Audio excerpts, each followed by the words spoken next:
आज इतने पेठा आ गए हैं हमारे पास कि हम भी एक दुकान खोल सकते हैं अपनी। जब से आगरा में प्रवेश किए हैं पेठा ही मिल रहा है। एक जगह चाय पीने गए थे, थोड़ी सी, कोई ऐसा एडिक्शन नहीं है हमको, लेकिन कभी कभी चाय पान करते हैं, तो वहां पे चाय के साथ भी पेठा ही था। हमने कहा ये तो नमकीन होनी चाहिए चाय के साथ, तो बोले आपने कल पेठा का नाम लिया। मतलब कोई चीज प्रिय लगती है, लेकिन ऐसा थोड़ा ही कि उठो तो पेठा, सो तो पेठा, चाय के साथ पेठा, पानी के साथ पेठा।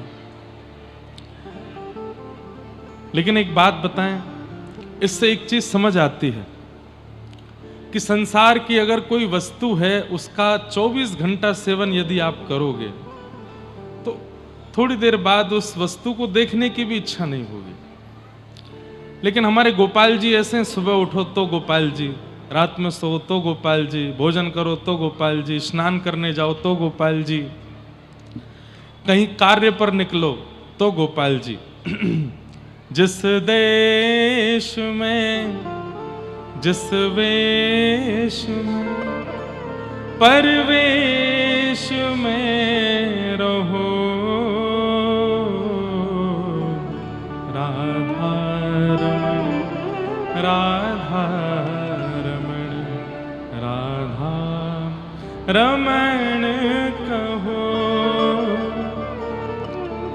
जिस रंग में, जिस ढंग में, जिस संग में रहो,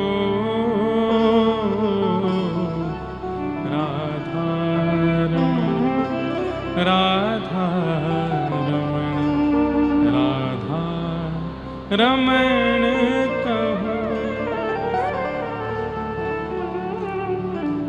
जिस काल में, जिस चाल में, जिस हाल में रहो, राधा रमण, राधा रमण, राधा रमण कहो। और सबसे बड़ी बात, हर स्थिति में राधा रमण जी के रहो, राधा रमण जी को देखो, राधा रमण जी को गाओ, फिर भी इनसे उबोगे नहीं। जिस वस्तु का अति दर्शन, अति सेवन, अति भोग और अति स्मरण उनके प्रति प्रेम को, इच्छा को घटने ना देता हो, वही वस्तु वास्तविक है। और जिस वस्तु का अति दर्शन, अति स्मरण, अति भोग उसके प्रति प्रेम को घटा दे, वही संसारी है। प्रैक्टिकल करके देख लेना। कोई बहुत सुंदर है, देखते रहो थोड़ी देर। पता एक चीज और होती है, प्रेम तो घटता ही है बहुत देर तक देखने के बाद, और फिर थोड़े समय बाद उसमें दोष और दिखने लग जाते हैं। संसार की ऐसी ऐसी भावना है कि आप ये हेलीकॉप्टर थोड़ी देर के लिए नीचे उतार दीजिए जो बीच में उड़ रहा है, नहीं तो कोई इस पर बैठ करके ताजमहल चला जाएगा। बस बैठा दो इनको। और ये जिम्मेवारी हमारे भक्ति पथ के कैमरा वालों की है कि कथा के बीच में व्यास जी को डिस्टर्ब ना हो। इसको उतार दो थोड़ी देर। सब लोग इधर देखो। हाँ, कुछ भाव हम कुछ सोच के थोड़ी आते हैं कि आज क्या बोलना है। माहौल बुलवाता है, प्रकृति बुलवाती है, हवा बुलवाती है, यहाँ के लोगों की मनस्थिति बुलवाती है, इसलिए वो फिर आना चाहिए जो मन से आवे।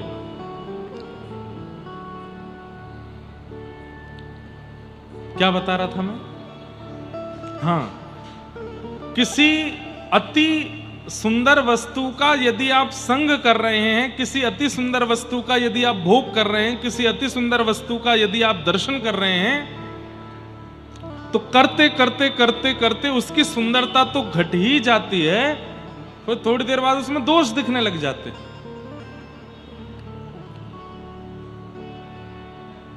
ब्याह से पहले पति बहुत बढ़िया लग रहे थे, नारायण जैसे बिल्कुल, इनमें तो कोई दोष ही नहीं है, मेरे पति परमेश्वर हैं, मेरे पति सबसे बढ़िया हैं। लेकिन ब्याह होने के ठीक बाद से उनका स्वरूप घटने लगता है। अब जो पहले बार बार कहते थे कि वीडियो कॉल करके दिखाओ कहाँ हो, कैसे लग रहे हो, अब वो बगल में बैठे हैं तो देखने की इच्छा नहीं है, क्योंकि अब भोग हो चुका है, अब नेत्र ऊब चुके हैं। और फिर धीरे धीरे स्थिति ये बनती चली जाती है कि होते होते होते अब उनमें दोष दिखने लगते हैं। शादी से पहले थोड़ी पता था कि ये 3 दिन नहाते ही नहीं है। संसार की हर वस्तु, हर एक वस्तु, उसका यदि अति सामीप्य और सीमा से ज्यादा यदि वो प्राप्त होती है तो उसमें उसके प्रति भोग तो कम होता ही है, उसमें दोष भी दिखने लगता है। लेकिन ठाकुर जी की संबंधी हर वस्तु, उसका जितना सेवन करोगे उतना रस बढ़ता चला जाता है, दोष तो क्या और ज्यादा गुण दिखने लगता है और ज्यादा प्रेम रस लगने लगता है। इसलिए राधा रमण राधा रमण राधा रमण कहो, जिस देश में जिस वेश में परवेश में रहो, राधा रमण राधा रमण।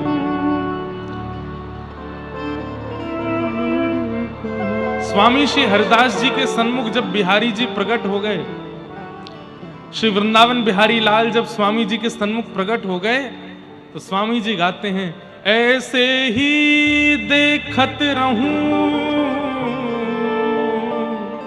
तो मैं जन्म सफल कर मानूं, मैं आपको ऐसे ही देखता रहूं। हे श्याम सुंदर, अंतिम श्वास तक आप मेरे नेत्रों के सामने विराजे रहे और मैं आपके दर्शन करता रहूं। क्यों? क्योंकि वो दर्शन उबाता नहीं है, उस दर्शन से हम ऊबते नहीं हैं। ऐसी ठाकुर जी की मधुर कथा है, ऐसे ठाकुर जी के मधुर दर्शन हैं, ऐसे ठाकुर जी के मधुर कीर्तन भजन आदि आदि सब भाव हैं। तो कल प्रथम दिवस की कथा हम लोगों ने महात्म का थोड़ा भाव सुना, उसके बाद कल धुंधुकारी का प्रसंग बहुत सूक्ष्म में कह के हम आगे निकल गए थे। कथा लगभग सब लोगों को पता होगी कि आत्मदेव नाम के ब्राह्मण थे जिनके कोई संतान नहीं थी। तब उनके घर में संत ने एक फल दिया था, जो कि फल उनकी पत्नी ने गौ माता को दे दिया और गौ माता के गर्भ से गोकर्ण जी जन्मे और उनकी पत्नी अपनी सहेली के पुत्र को अपना पुत्र बना करके ले आई, जिसका नाम धुंधुकारी। धुंधुकारी इतना दुष्ट था कि उसने माता पिता की बिल्कुल नाक में दम कर रखा था, सारे उल्टे काम करता था। बंधुओं, एक पाप की लिस्ट है, थोड़ा ध्यान से सुनिएगा। कौन कौन से ऐसे पाप हैं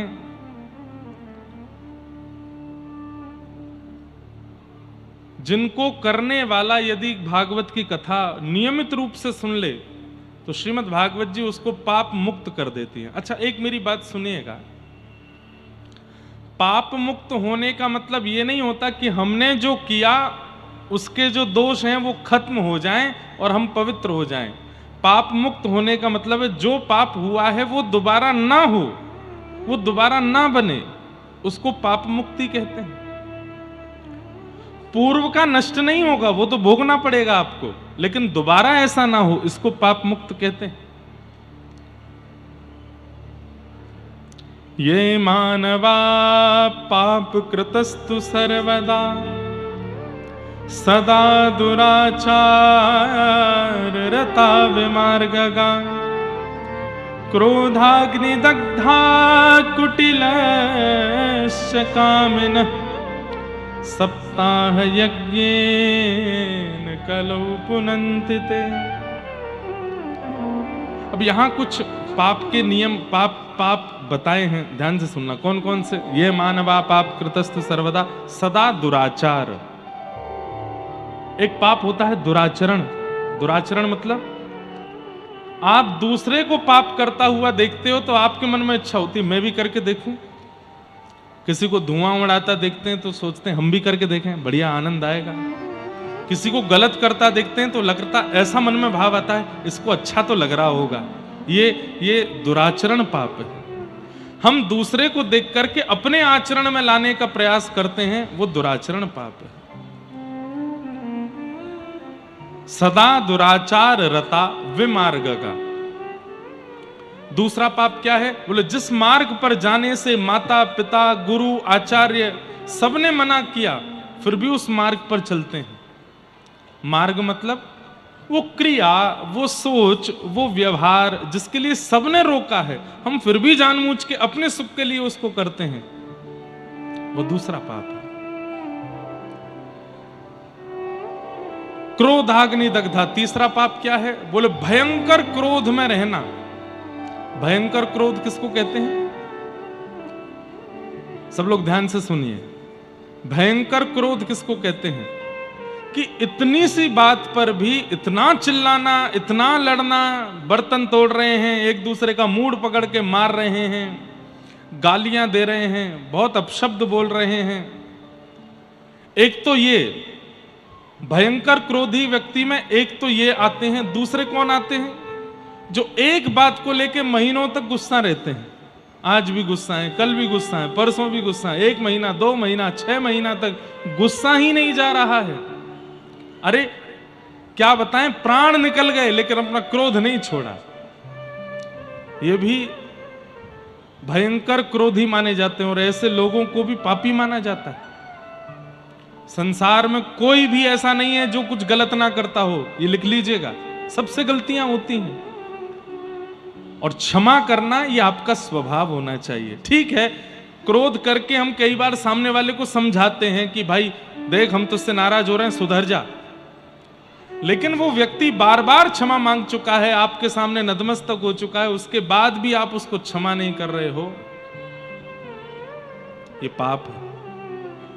शरण गए प्रभु ताहि ना त्यागा, विश्वद्रोह। गोस्वामी जी कहते हैं कि विश्वद्रोही यदि क्यों ना आ जाए, वो भी राम जी की शरण में जाता है तो राम जी उसको भी क्षमा कर देते हैं। हम आप जैसे कैसे लोग हैं? यहां सास बहू को इसलिए क्षमा नहीं कर रही है क्योंकि बहू ने दाल अच्छे से नहीं बनाई थी, इसलिए क्षमा नहीं। इतनी सी बात पे गुस्सा। पिता पुत्र को इसलिए क्षमा नहीं कर रहा है क्योंकि उसने जितने % बोले थे बेटा लेके नहीं आया, इसलिए क्षमा नहीं कर रहा है। बहन भाई को इसलिए क्षमा नहीं कर रही है क्योंकि उसके मनपसंद कपड़े नहीं दिलाए, इतनी सी बात पे गुस्सा।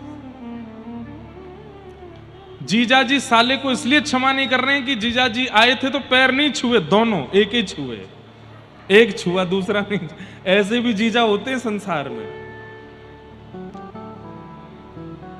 इतनी छोटी छोटी सी बात पर नाराज होना और उस नाराजगी को बहुत लंबे समय तक रहना, रूठे रहें और महाराज क्रोध में भरे हैं, ऐसे लोग भी पापी माने जाते हैं, उनको भी नरक जाना पड़ता है। इसलिए मृत्यु आवे उससे पहले पहले सबको क्षमा कर दो। जिससे भी जो भी अपराध हुआ है आपकी नजरों में और आप उससे रूठे बैठे हो, आज लिस्ट बनाओ उसकी, कल से ही फोन घुमाओ, अच्छा ठीक है भाई छोड़ो, जो तुमने किया हम क्षमा करते। लेकिन हां, सामने वाले ने क्षमा मांगी हो तो ही। सामने वाला अपराध करके आपके पूरे घर को कलंकित करके या बहुत बड़ा कुछ गुनाह करके और उसके बाद भी चौड़ा बैठा तो क्षमा मत करो। लेकिन हाँ, सामने वाला एक बार क्षमा मांग चुका है, दीनता में आ चुका है, उसके बाद भी आप क्षमा नहीं करोगे तो आप पापी माने जाओगे। क्षमा करो। अब कई लोगों के प्रश्न आएंगे, मुझे पता है, महाराज जी क्षमा मांगने के बाद भी गलती करता है, फिर क्या करें?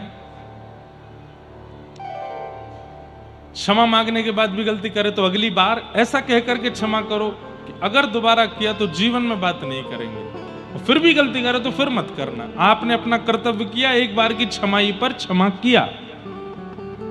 क्रोधाग्नि दग्धा, भयंकर क्रोधी जो है उसको भी पापी माना जाता है। कुटिलश्च कामिनः, कुटिल कौन है?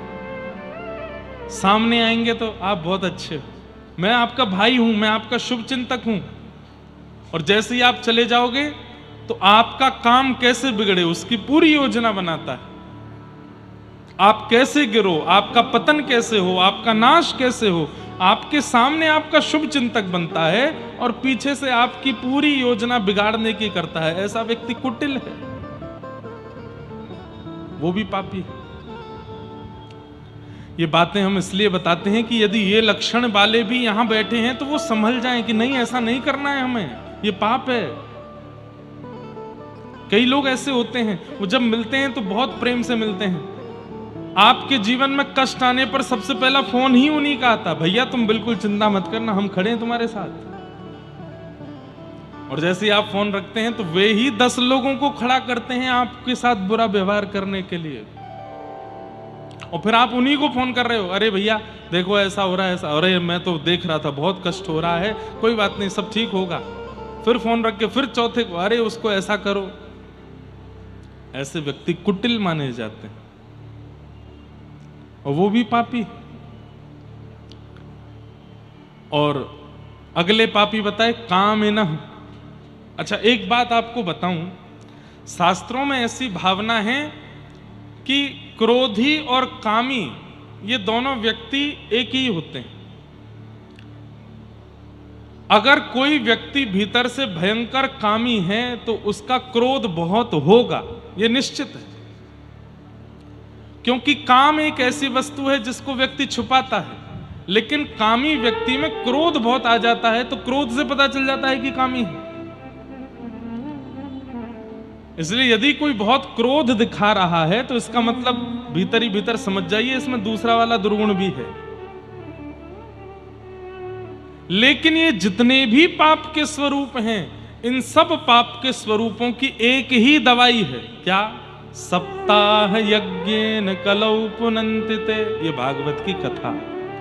अगर कोई 7 दिन बैठ करके नियमित रूप से कथा सुन ले और जो सुनी हुई बात है उसको जीवन में उतारने लग जाए तो 7 दिन की कथा उसके समस्त कल्मशों को नाश कर देते। सप्ताह यज्ञेन कलौ पुनन्तिते। सत्येन हीना पितृमात्र दूषका। और कौन कौन से पाप बताए? बोले सत्येन हीना, जो बिल्कुल सत्य नहीं बोलता, बात बात पर झूठ बोलता है, हर दिन झूठ बोलता है। मैं कथाओं में कहा करता हूं कि लोग काउंटर रखते हैं हाथ में, उसमें जपते रहते हैं राधा राधा राधा राधा राधा राधा। एक काउंटर आज ही खरीदिए, लेकिन उस पर नाम मत जपिएगा। जितने भी पाप हमने बताए ये जब जब आपसे बने उसको दबाइएगा। जब झूठ बोलो तब दबाओ, किसी के साथ बुरा करो तब दबाओ, किसी पे क्रोध करो तब दबाओ। जब किसी पे क्रोध करो तो उसको 10 बार दबाना, 1 2 3 4 5 6 7 8 9 10, और महीने भर तक उसकी गिनती मत देखना। महीने भर तक रोज काउंटर हाथ में रखो, जब भी कुछ गलत करो दबाओ दबाओ दबाओ, और 1 महीना पूर्ण होने के बाद फिर देखना। संख्या देख करके रूह कांप जाएगी आपकी। सपना आने लगेगा कि नरक में मेरे लिए स्थान रखा होगा, इतने पाप मुझसे हो गए। हम मानव बड़े विचित्र हैं, अच्छे कर्मों की गिनती करते हैं, बुरे कर्मों की कोई गिनती नहीं है। इसलिए बुरे कर्मों की सारी जो नोटबुक है वो यमराज रखते हैं हमारी, क्योंकि हम नहीं लिखते। हम क्या लिखेंगे? गंगा जी कितनी बार नहाए, बद्रीनाथ कितनी बार जा चुके हैं, गिरिराज जी की हर महीना परिक्रमा लगाते हैं, राधा रमण राधा वल्लभ बिहारी जी में फूल बंगला बनवाते हैं, इतनी कथा करवा चुके हैं, इतने यज्ञ हुए हैं, शंकर जी पर हर सोमवार अभिषेक करने जाते हैं। ये सारी गिनतियां हमारी रहती हैं, लेकिन बुरे कर्मों की कोई गिनती नहीं है हमारे पास।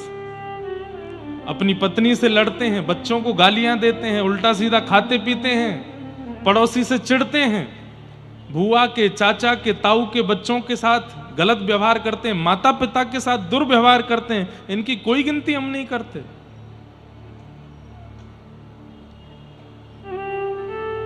हमारे सूरदास इतने बड़े कवि और ठाकुर जी के सामने खड़े होके क्या कह रहे हैं? नेत्र नहीं है उनके पास। मौसम कौन कुटिल खल कामी, मौसम कौन कुटिल खल कामी, जो तन दियो ताहि बिसरायो, जो तन दियो ताहि बिसरायो, ऐसो नमक हरामी, ऐसो नमक हरामी, मौसम कौन कुटिल खल कामी, मौसम कौन कुटिल खल कामी। ये तो स्वरूप है कि जो भक्ति पथ पर होगा ना, उसके अंदर दीनता बहुत होगी, झुकना बहुत आता होगा उसको। मैं गिरिराज जी की दंडवती परिक्रमा कर रहा था कुछ साल पहले, तो हमारे गिरिराज जी में 3 बाबा हैं। सब लोग इधर देखो, ध्यान से सुनो। वो एक दूसरे का हाथ पकड़ करके 3 परिक्रमा लगाते हैं। 3 परिक्रमा गिरिराज जी की पर डे लगाते हैं। मतलब 24 घंटे में से कम 18 से 20 घंटे केवल परिक्रमा चलती है। 2 घंटे में स्नान करना, सोना, खाना, पीना, सब कुछ। 24 घंटे हैं, उसमें से 18 से 19 घंटे परिक्रमा और 3-4 घंटे में स्नान करना, सोना, खाना, सब कुछ। आज भी जब मैं दंडवती करता था तो पीछे से आ जाते थे और पीछे से मेरे चरण छूते थे।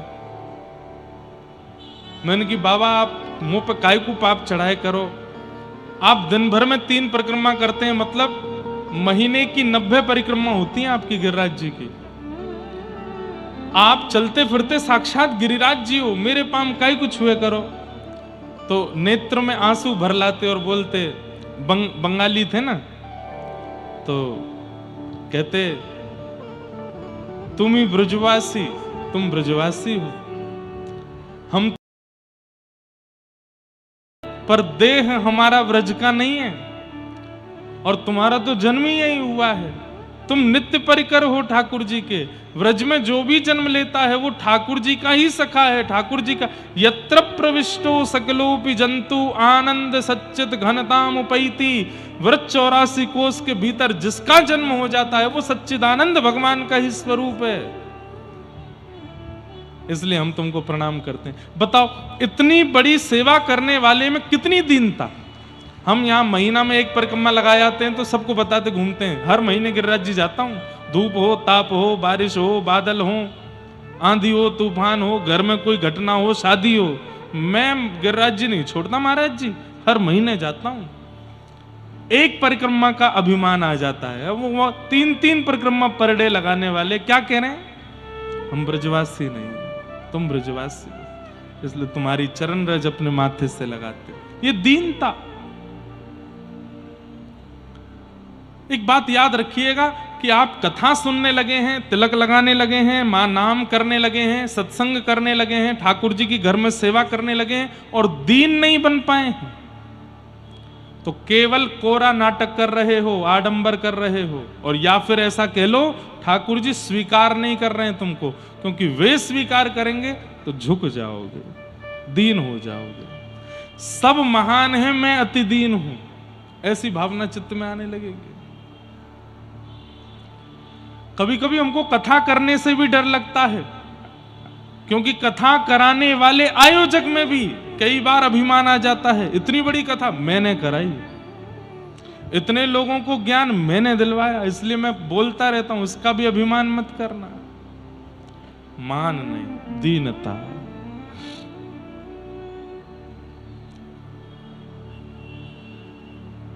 तो सत्येन हीना पितृमात्र दूषका। कई लोग बोलते हैं महाराज जी चकानैन सुनाओ, कई लोग बोलते हैं राधा गोरी गोरी सुनाओ, कई बोलते हैं ये सुनाओ, ये सब मिठाई है। मिठाई खाने का अधिकार तभी मिलेगा जब खूब करेला खाया होगा। मिठाई खाने का अधिकार तभी मिलेगा जब शरीर में शुगर लेवल नॉर्मल होगा, और उसके लिए ज्ञान रूपी करेला आपको खाने पड़ेंगे। इसलिए हम कथा में पहले ऐसी योजनाएं, ऐसी भावनाएं, ऐसी सब चीजें सिखाते हैं कि आप मन बुद्धि चित्त से ऊपर उठ जाओ, तब गाओ जगन्नाथ चकानैन, तब गाओ राधा गोरी गोरी, तब गाओ ऐसो चटक मटक सो ठाकुर।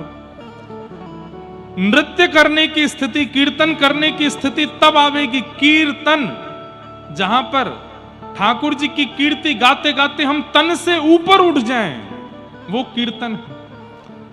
इसलिए ये कथाएं ध्यान से सुना कीजिए, ये समझना बहुत जरूरी है। माता पिता से द्रोह करने वाला बालक, उसको भी नरक जाना पड़ता है। कई मेरे पास पत्र आते हैं, हमारी माताजी ऐसा व्यवहार करती हैं हमारे साथ, हमारे पिताजी ऐसा व्यवहार करते हैं। अब कहां तक कहें हम।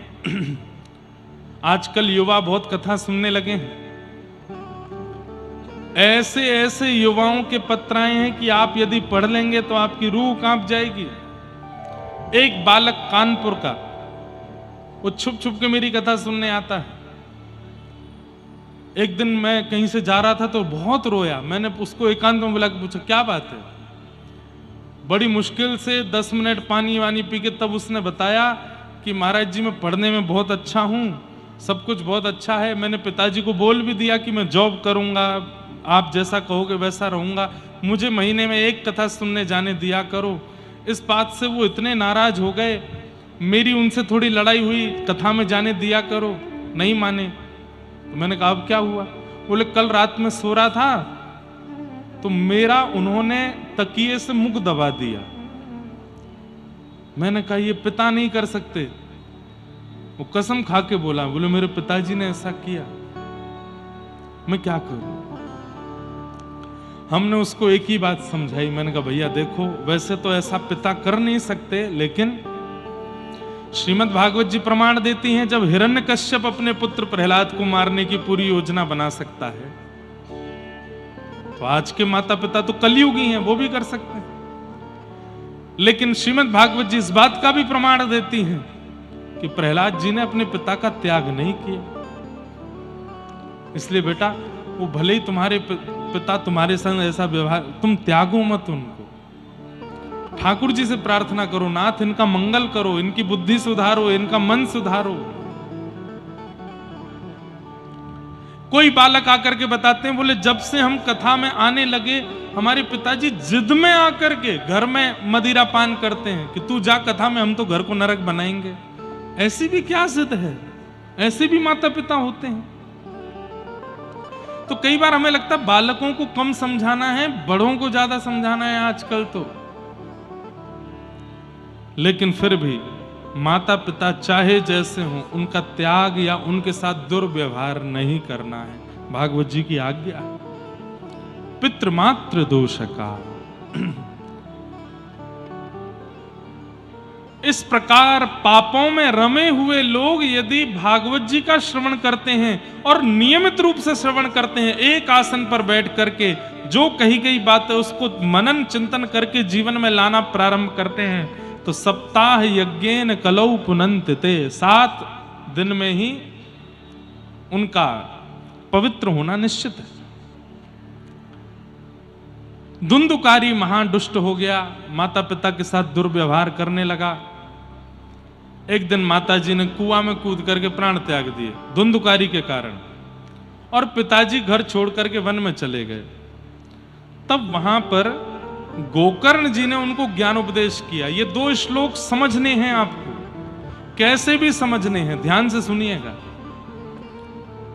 घर से परेशान, पुत्र से परेशान आत्मदेव जी वन में बैठे हैं और तब गोकर्ण जी महाराज उनको ज्ञान उपदेश करते हैं। क्या कह रहे हैं? देहेस्तिमां सरुधिरे भिमतिं त्यजत्वम् जायासुतादिषु सदा ममतां विमुञ्च पश्यानिशं जगदिदं क्षणभङ्गुनिष्ठं वैराग्यरागरसिको भवभक्तिनिष्ठः। ध्यान से सुनो। देहे स्थिमां सुरुधिरे भिमतिम त्यजत्वम। हमारे जीवन में दुख के दो ही कारण हैं। यहां बैठा हर व्यक्ति जो भी दुखी है, अब जो भी दुखी है का मतलब यह नहीं है कि यहां पर कम लोग दुखी हैं, सब दुखी हैं। कोई खुश नहीं है। किसी से अगर आप एकांत में, किसी भी राह चलते व्यक्ति को एकांत में ले जाकर के बोल, भैया तुम सुखी हो, कोई दुख तो नहीं? नहीं भैया है, दुख तो है। काय बात से दुखी हो? इस बात से दुखी है। कोई तन दुखी, कोई मन दुखी, कोई धन बिन रहत उदास, थोड़े थोड़े सब दुखी, सुखी कृष्ण के दास, सुखी राम के दास, सुखी व्रज के दास। सब दुखी हैं संसार में, कोई प्रसन्न नहीं है। हर व्यक्ति के पास एक कहानी है और उसे लगता है मेरी कहानी से ज्यादा खतरनाक किसी की नहीं है। सबसे खतरनाक मेरी कहानी है।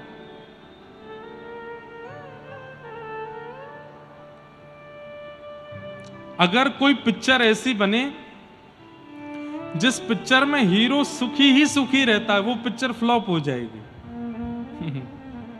अगर कोई ऐसी पिक्चर बने बड़े पर्दे की जिसमें जो एक्टर है वो सुखी दिखाया है, उसके जीवन में कोई दुख नहीं है, सब सुख ही सुख है, सुख ही सुख है, वो पिक्चर चलेगी नहीं, फ्लॉप हो जाएगी। लेकिन उसी पिक्चर में जो हीरो है, उसकी माताजी चली गई, उसकी प्रेमिका छोड़ के चली गई, और बढ़िया बनानी है तो प्रेमिका ने कहीं और ब्याह कर लिया, और बढ़िया बनानी है तो उसका दूसरा कोई जीवन में आ गया, वो भी छोड़ के चला गया, उसने भी कहीं और इतनी सुपर डुपर हिट हो जाएगी। क्यों? दुखी दिखाया है। लोग बाग दुखी हैं और जब उनको दुखी व्यक्ति बड़े पर्दे पर दिखता है तो वो रिलेट करते हैं, ये तो हमारे साथ भी होता है, ये तो हमारे साथ भी हो रहा है।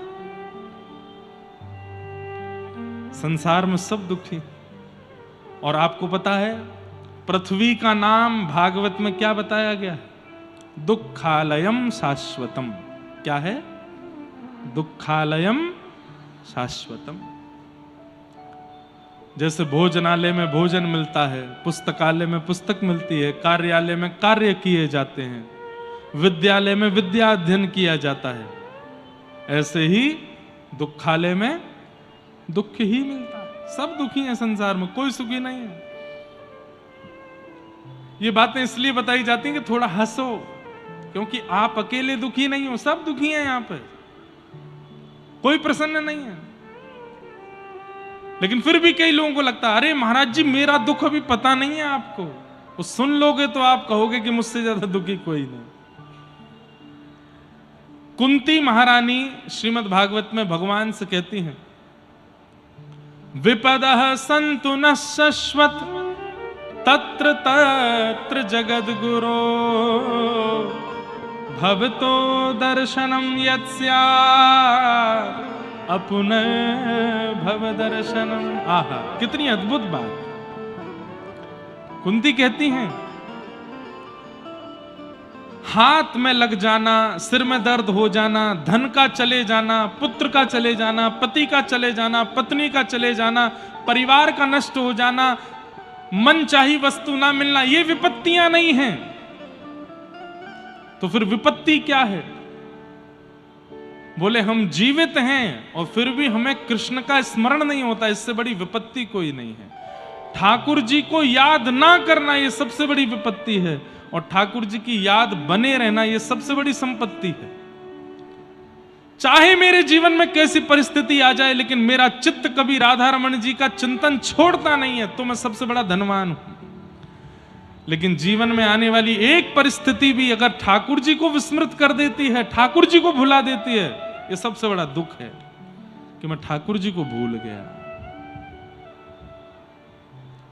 वास्तव में आप नहीं भूले, ठाकुर जी आपको भूल गए। यदि आज 24 घंटे में ठाकुर जी को आपने याद नहीं किया, तो ये मत सोचना कि ओहो मैं बहुत व्यस्त था, मैं बहुत प्रसन्न था आज, मैं बहुत खुश था आज ठाकुर जी को याद नहीं कर पाया। नहीं, ठाकुर जी ने आपको याद नहीं किया। आप कौन होते हो उनको याद करने वाले? लेकिन हर स्थिति में आपके चिंतन में वही चलते रहते हैं, तो इसका मतलब ठाकुर जी आपको याद कर रहे हैं। और इससे बड़ी संपत्ति क्या होगी कि ठाकुर जी आपको याद करें। तो मतलब डेफिनेशन सीधी है, आप ठाकुर जी को याद नहीं करते हैं, आप ठाकुर जी को नहीं भूलते हैं। जिस दिन ठाकुर जी की याद आवे, सोचो ठाकुर जी आपको याद कर रहे हैं, और जिस दिन ठाकुर जी की याद ना आवे, समझो ठाकुर जी आपको भूल गए। ये सोचा कीजिए।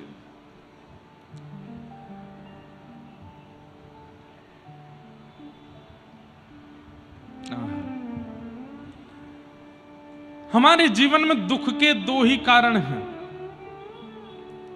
ध्यान से सुनिएगा।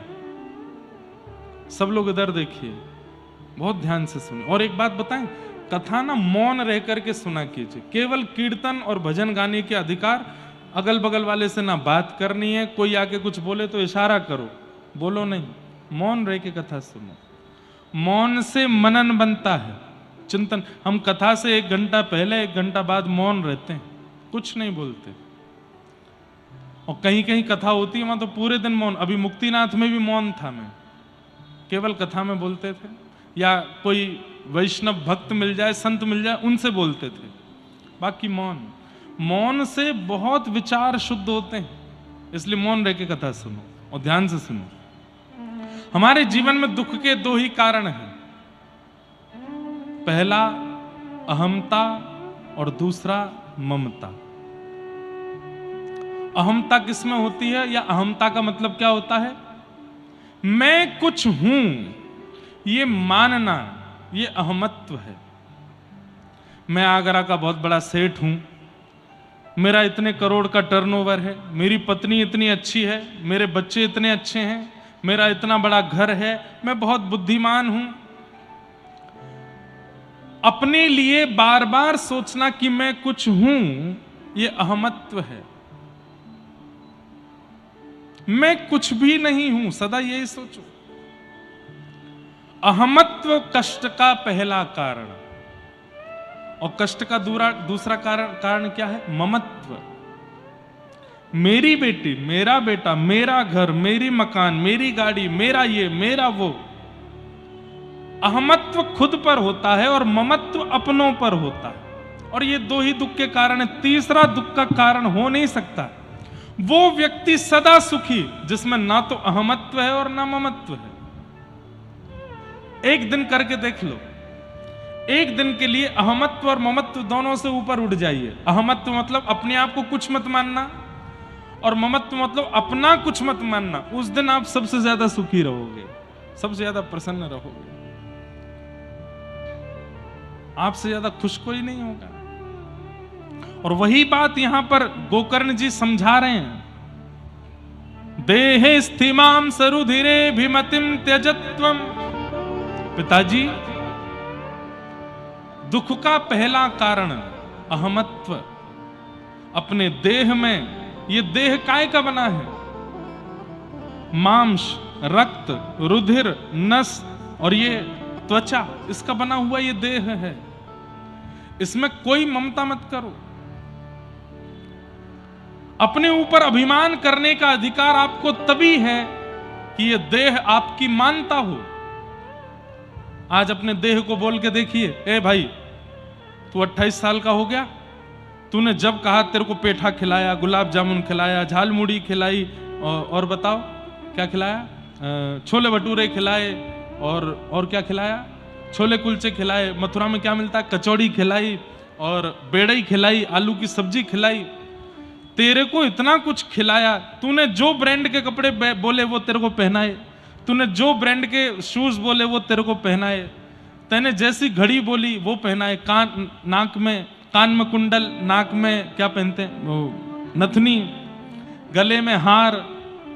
मतलब अपने देह से बात करना एक बार, जैसा तूने चाहा, बल्कि तेरी उम्मीदों से ज्यादा तुझको मैंने दिया। 28 साल हो गए, आज मेरी बात मानेगा क्या? चल अब तू पतला होना शुरू हो जा, मेरी बात मान ले। तेरी हमने 28 साल मानी, तू एक बार नहीं मानेगा मेरी? चल अब एक काम कर। बोले क्या? बाल सफेद नहीं होने चाहिए, एक भी बाल सफेद मत करियो, मानेगा? अच्छा चल एक बात मान ले। बोले क्या? ये मुख पर झुर्रियां नहीं आनी चाहिए, मैं भले ही 40 का हो जाऊंगा फिर 50 का होऊंगा, बूढ़ा नहीं होना। देख तेरे मैंने कितना माना ना तुझको, तू मानेगा ना मेरी बात? शरीर मानेगा आपकी? तो फिर इस शरीर पर अभिमान कैसा जो आपके ही कंट्रोल में नहीं है, जो आपके ही वश में नहीं है। मोटिवेशन के लिए जाते हैं लोग, मेडिटेशन के लिए जाते हैं लोग, बड़े बड़े कैंप शिविरों में जाते हैं। क्यों? अपने मन को समझाने के लिए, अपनी बुद्धि को अपने कंट्रोल में करने के लिए, लेकिन फिर भी वश में नहीं रहता। जो आपके वश में नहीं है उस पर कभी अभिमान होगा आपको? कभी नहीं हो सकता।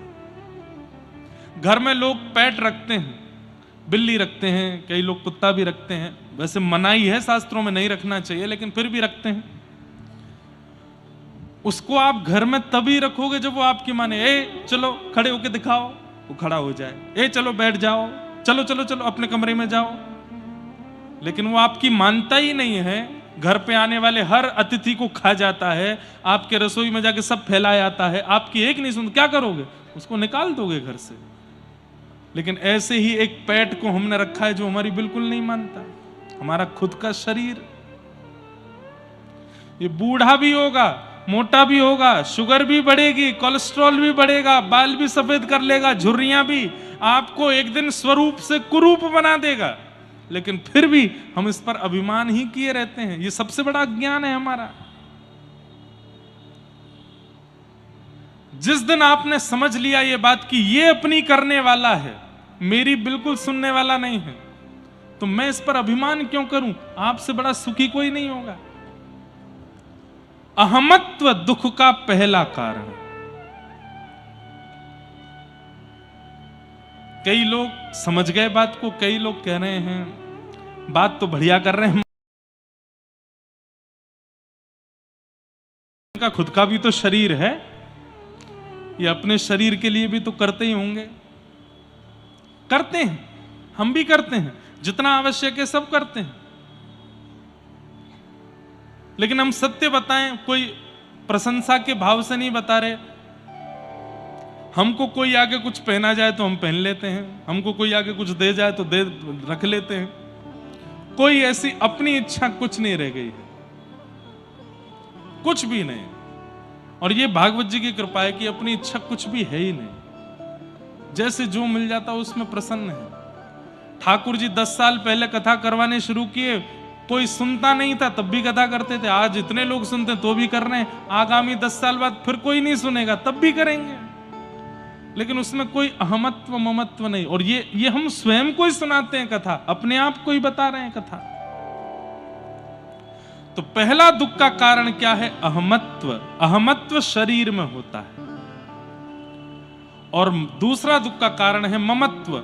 इस शरीर के जितनी संबंध हैं उन सब में ममत्व होता है। पत्नी में, बच्चों में, गाड़ी में, घोड़े में, घर में, दरबार में, धन में, धान्य में, सब चीजों में। जब अपना ही शरीर हमारा नहीं है तो फिर ये अपने जो बोलने वाले लोग हैं ये अपने कैसे हो सकते हैं? एक बार किसी घर में किसी की मृत्यु हो गई, पूरा घर रो रहा था। बच्चे रो रहे थे, पिताजी चले गए, पत्नी रो रही थी, पति चले गए, माता पिता रो रहे थे, बेटा चला गया, भाई रो रहे थे, हमारा भाई चला गया, मित्र रो रहे थे, हमारा यार चला गया। एक संत आए, संत ने आकर के बोला, ध्यान से सुनना, देखो अहमत्व और ममत्व ये निकलने वाला नहीं है। ध्यान से सुनना, ये निकलने वाला नहीं है हमारे जीवन से, पर कई बार नॉलेज होना जरूरी है, पता होना जरूरी है। कब निकल जाए कुछ कह नहीं सकते, ठाकुर जी की कृपा होगी तो निकल भी सकता है, इसलिए सुन लीजिए। निकलेगा नहीं या मेरे कहने से सब अहमत्व ममत्व से मुक्त हो जाएं, ऐसा होगा नहीं, पर सुन तो लीजिए। सब रो रहे थे, एक साधु गए, ए बालक तुम क्यों रो रहे हो? बोले मेरे पिताजी चले गए। कहां चले गए? बोले भगवान के पास चले। तुम रो क्यों रहे हो? बोले मैं उनके बिना रह नहीं पा रहा। तो साधु ने अपने झोले में से जहर निकाल के, तुम भी खा लो, तुम भी चले जाओ उनके पास। बालक बोला कैसी बात करते हो? बोले तुम इतना रो रहे हो, इतना तुम व्याकुल हो रहे हो, लो खा लो। अरे नहीं वो वाली बात नहीं है, हमको ये नहीं। तो क्यों, तुम रो रहे हो तो तुम भी चले? नहीं जाएंगे। इसका मतलब क्या? ये जितने अपने हैं ना, अपने अपने अपने अपने बोलने वाले, एक भी अपना साथ नहीं जाएगा। अकेले जला के आ जाएंगे आपको शमशान में, रोएंगे, बेहोश हो जाएंगे, रो रो करके बेहाल हो जाएंगे, लेकिन आपके साथ जाएंगे नहीं। जाओ अकेले। तो फिर ऐसों से प्रीति कैसी? जहां प्रियतम सो प्रीत घनेरी, सो देख डर जई है। मन पंछी उड़ जई है, जा दिन मन पंछी उड़ जई है। जा प्रियतम सो प्रीति घनेरी। अरे महाराज, यदि रास्ते में कोई जानवर मर गया हो तो आप बगल से निकल सकते हो, लेकिन कोई मानव मर गया हो, रास्ता घूम के जाते हैं। क्यों? कहीं हमारे ऊपर चिपट नहीं जाए। जीत की तो मृत्यु के बाद भी डर लगता है उससे। कभी कभी मैं सोचता हूं, क्या केवल मानवों की आत्मा भटकती है? जानवरों की भी भटकती होगी, लेकिन उनसे डर नहीं लगता हमको, मानवों से क्यों लगता? अरे अनजान मानव से तो लगता ही है। घर का व्यक्ति, अपना व्यक्ति भी यदि चला जाए तो पूरा घर रोता है, लेकिन उसके जाने के 5 दिन बाद यदि वो यमराज जी से कहे, देखो मेरी पत्नी कितना रो रही है, मेरे बच्चे रो रो के बेहाल हो रहे हैं, 1 सेकंड के लिए मुझे जाने दो इनके पास, और यमराज जी मानो आज्ञा दे दें, चल ठीक है जा। घर पे आया, बेल बजाई, बच्चे निकल के आए, और जैसे ही द्वार खोला, एक तो वहीं बेहोश हो गया और 2 डर के भागे, मम्मी बचाओ, भूत भूत भूत। अरे नहीं बेटा, मैं तेरा पापा। नहीं नहीं नहीं, भागो, भूत पिशाच निकट नहीं आवे, महावीर जब नाम सुना। आप तो चले गए थे। ये बातें यहां से नीचे नहीं कर सकते, यही कर सकते। क्यों? यहां से नीचे तो व्यवहार चलता है ना, यहां नहीं चलता। वास्तविकता यही है कि जिसके लिए हम इतना रो रहे हैं, जिससे हम इतना प्रेम मानते हैं, जिसको तुम अपना अपना कहे घूमते हो, वही डरते हैं आपसे मृत्यु के बाद। घर में यदि फोटो लगी हो जिनके प्राण चले गए हैं, और किसी दिन आप भोजन कर रहे हो, आपने उनकी ओर देखा और वो अपने आंख मटका रहे हैं ऐसे, तो क्या होगा? इनकी फोटो भीतर रखो, आंख घुमाते हैं, कुछ तो गड़बड़ है। कैसे अपने सारे अपने? एक बहुत सुंदर एक श्लोक है, धनानि भूमौ पशवश्य गौष्ठे, भार्याग्रहे द्वारि जनश्मशाने, देहश्चितायां स्वर देहश्चितायां परलोक मार्गे, धर्मानुगो गच्छति जीव एक। आपने जिनको भी अपना माना, एक भी आपके साथ नहीं जाएगा। प्रमाण के रूप में सुनिए, धनानि भूमौ, सब लोग ध्यान से सुनो। धन जहां रखा है वहीं रखा रहेगा। आपने इतना खून पसीना मेहनत करके धन कमाया, अपने पैर घिस दिए, अपने बाल सफेद कर दिए, पसीना पसीना हो गए, तब जाकर के इतना धन कमाया। वो धन आप पर इतनी भी संवेदना नहीं करता कि आप जब प्राण त्यागो तो यूं कहे, अरे स्वामी तुमने मुझे कमाया, अपने संग ले चलो। नहीं जाएगा, जहां है वहीं रखा रहेगा। धनानि भूमौ पशवश्य गौष्ठ, इतनी महंगी गाड़ियां लेकर के आए, नारियल फोड़ करके उस पर क्या स्वस्तिक बना करके, मुहूर्त दिखवा करके, उसके लिए गराज बनवाया घर में। उन गाड़ियों को सोचना चाहिए स्वामी जा रहा है, हम भी इसके साथ चले जाए। नहीं जाएंगी, खड़ी रहेंगी चुपचाप, मेंटेनेंस लेती रहेंगी अपना। आप कहोगे महाराज जी ये तो निर्जीव लोगों की बात कर रहे हो, धन और गाड़ी। जीवितों की बात करो तो जीवितों की बात सुनो। भार्या ग्रहे द्वारी, पत्नी 7 जन्म तक साथ रहूंगी आपके, पर कहां तक जाती है? केवल घर के द्वार तक, उसके आगे वो भी नहीं जाती। भार्या ग्रहे द्वार जन श्मशाने, आपको अपना कहने वाले आपके भाई मित्र बंधु सखा चाचा ताऊ जितने भी हैं वो भी केवल शमशान तक जाएंगे। आप कहोगे महाराज जी ये सब लोग तो संसार में आकर के मेरे बने, पर ये देह तो मां के गर्भ में भी मेरे साथ था, ये तो मेरे साथ आगे जाएगा ना। तो देहश्चितायाम, देह भी केवल चिता तक जाएगा। अग्नि लगाते ही जल करके यहीं भस्म हो जाएगा, कहीं नहीं जाएगा, देह यहीं रहेगा पृथ्वी पर। तो आपके साथ गया कौन?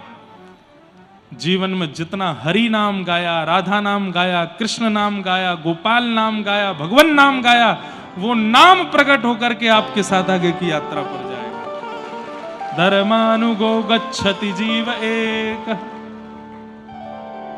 आपके द्वारा किया गया भगवद स्मरण, आपकी चिता में अग्नि लगने के बाद आपने जितने कर्म किए हैं अच्छे, जितने भी भगवान नाम गाए हैं, वो सब नाम रूप ही प्रकट हो जाएंगे और वो आपकी आगे की यात्रा पर साथ जाते हैं।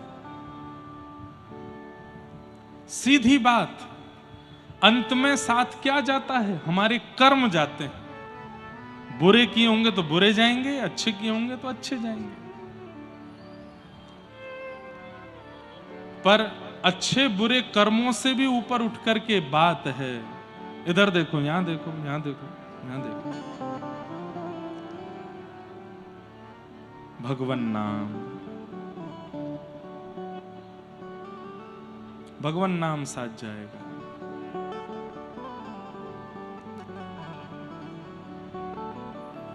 भगवान नाम साथ जाएगा।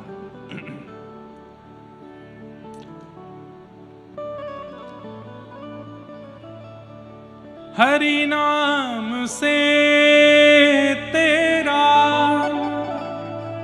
काम बनेगा, हरि नाम से तेरा काम बनेगा, हरि नाम ही तेरे साथ चले,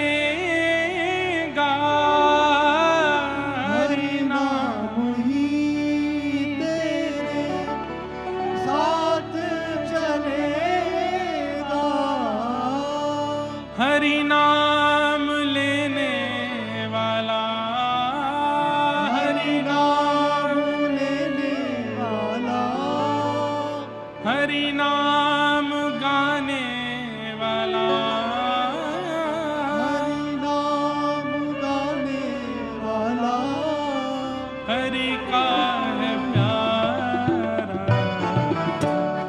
हरि का भजन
यही हरि करुणा सिंधु, यही हरि करुणा सिंधु, नमो बारंबार